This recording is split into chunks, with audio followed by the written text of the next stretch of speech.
Using CameraRaw for exposure edits, the first thing I need to do is find the photo that I want to work with.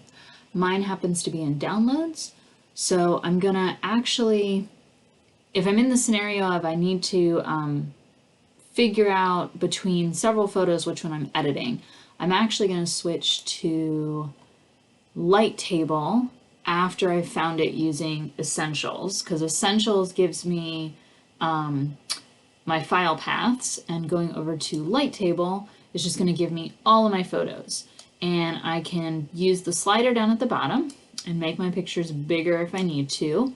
So again, for example, this one's kind of by itself, so I'm good to go.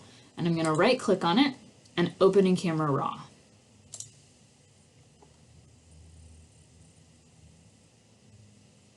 Within CameraRaw, what I'm reading is this histogram. I'm not worried about the colors, I'm only worried about the gray.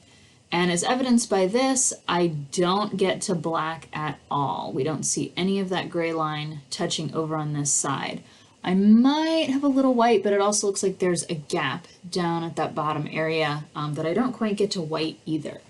So in general, I'm going to leave the exposure where it is because it's kind of in the middle, reading my histogram. I am going to add some contrast, which is going to push my graph a little bit over to either side. I'm going to push my highlights over to the right a little bit. Reading the slider, right, there's a dark side and a light side. So I'm going towards the light side, which is the right. With the shadows, again, dark is over here, light is over here. I want to push my shadows darker, so I'm going to go to the left a little bit. Reading my photograph too, right? If it's not reading all that great, I'm going to, continue to push it. So I still haven't gotten pure black over here. So whites, again, might push that a little bit to the right, not too much. Blacks, I'm going to go a little bit to the left, maybe a little more. And then I think I finally hit that over here. I finally have that gray bar going all the way across and hitting the side. It also happens that I like the edit that I have here. So I'm going to toggle this to see this is what it looked like before, and this is what it looks like now. So to me, that looks a lot better. Not perfect, but this is also a photograph from about 1960, so a little bit older. It's going to have a few more problems. Upon completion, I'm actually going to go up to this arrow facing down. When I hover, it says convert and save image, etc., etc. It's got a little bit more.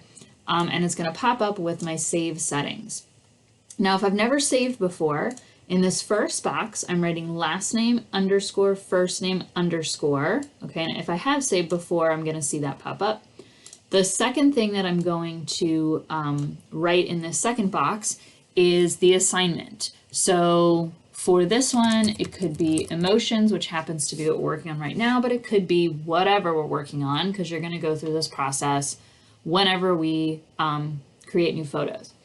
And then I'm going to go ahead and leave this as a 2-digit serial number. All right. Now, this is the first one I'm doing as this emotions. It should automatically be at 01, but it's not, so I'm going to go ahead and put it there. But for every other one that I do, I'm going to let it automatically change to the next number. Next thing I need to do, the default is a DNG. We want to change that file extension to a JPEG. It doesn't matter if it's the lowercase or the capital. Whichever one makes you happy. I like the lowercase, so that's what I'm going to set that to. I can ignore everything else over here. The destination, I'm going to leave mine in the downloads, which is where everything else is. But you could move locations if you wanted to, for whatever reason. When I'm set, I'm going to go ahead and click Save. And then that's it. I'm done. I'm going to click on the words Done. My picture should appear in downloads, although I can't see it at this exact moment. But it should be over here, because that's where all of my other ones that are named my last name underscore, first name underscore have appeared. Then I move on to Photoshop. When I move on to Photoshop, I'm gonna be using this photo, okay? That will always be the case. I will always be grabbing the images that I've just created and are labeled last name underscore first name underscore whatever the project is.